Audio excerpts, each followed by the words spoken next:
आज आम गोटे भेंडीर नुआ रेसिपी करवा नुआ नुहे समस्ते जानते भेंडी आलू आंबुल तरकारी।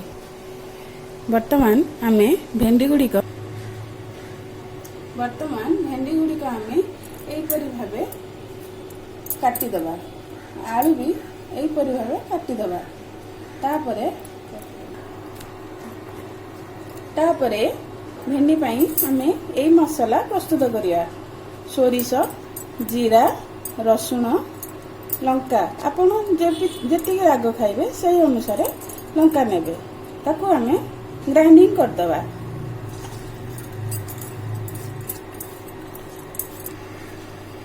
यहीपरि भाव आम मसलाटी बाटिदबा।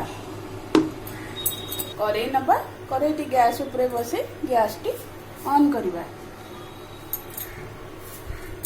कड़े गरम होला परे आमे कड़े रे तेल पकेवा।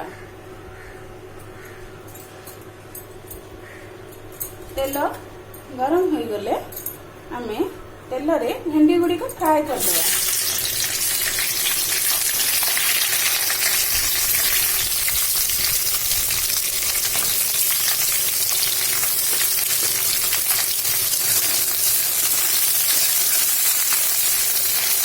भेंडी गुड़िक फ्राए करदे भेंडीर लाल अंश गुड़िक कटिज तरकारी भल लगे।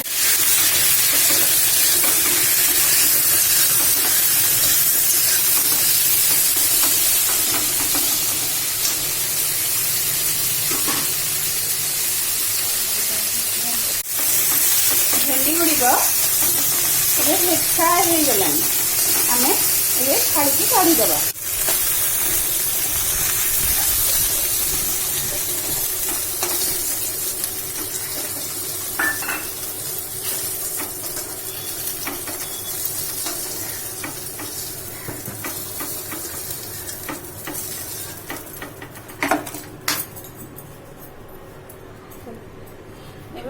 आउ टिके तेल दे आलू गुड़िक फ्राए करदबा।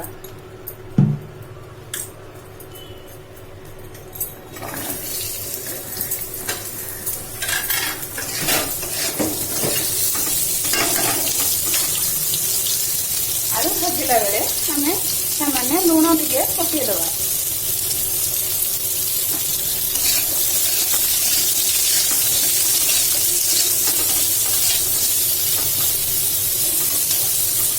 आलू गुड़िक भल भाव भाजी हो गला। आलू गुड़िक आम छाड़ी काढ़ीदबा।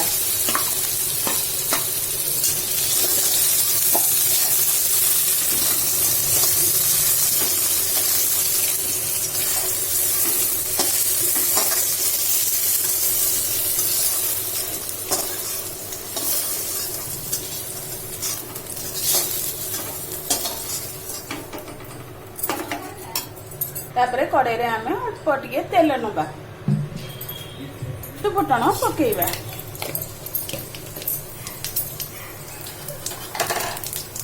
तापरे आमे पियाज एवं कंचा लंका पकेइबा।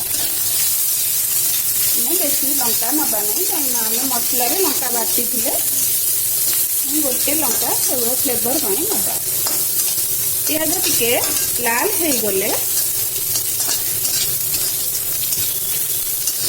आम टमाटो काटिक रखी पकईदबा।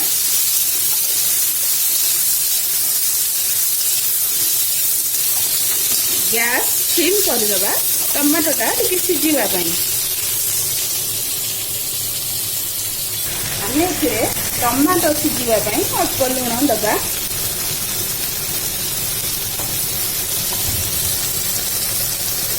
हलदी गुंड काश्मीर लंका गुंड टिके तरकारी कलर होगापाई पकेइबा।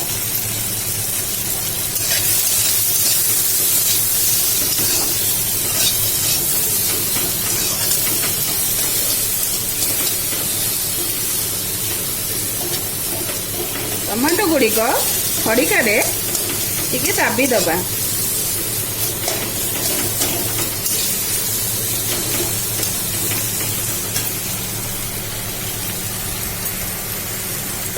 प्रस्तुत करिथिबा सोरिष मसला को देइदबा।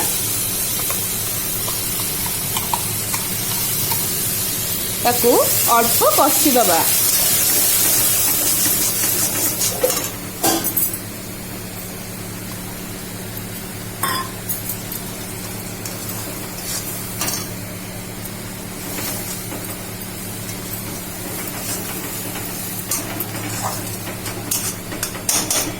मसला फुटिले तापरे पानी दबा।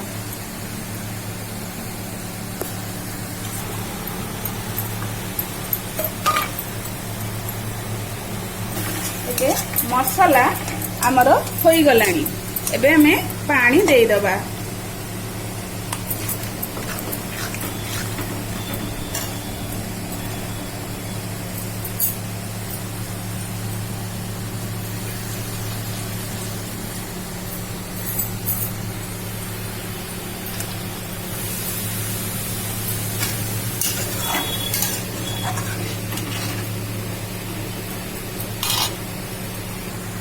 फुटिया आम घोड़े दबा।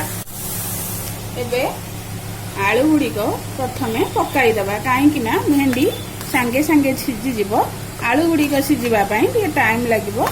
आगे आलू की पकई दे किछि समय तरकारी की फुटिबा को दबा।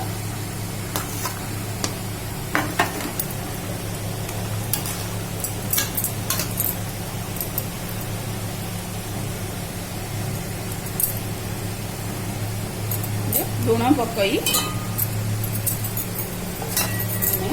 घोड़ाई दबा। आलू सीझिले भेंडी पकाइबा। आमे देखिबा हमर आलू सीझी गलानी कि नाही। आलू गुड़िक सीझी जाइछि। एबे आमे भेंडी पकई दबा।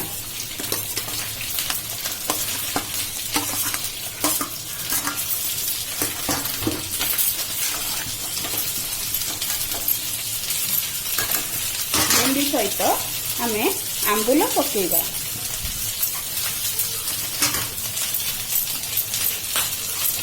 आपको और 5 मिनिट फुटिबा को दबा। देखंतु एबे हमर भेंडी आलू बेसर दिया आंबुल पड़ी तरकारी होई गला। आमे एबे गैस टी बंद कर दबा एवं ताकू गोटे सर्विंग बाउल को बाढ़ी दबा। आपण एबे गरम गरम भात सहित खाई परिबे। बहुत स्वाद लगे।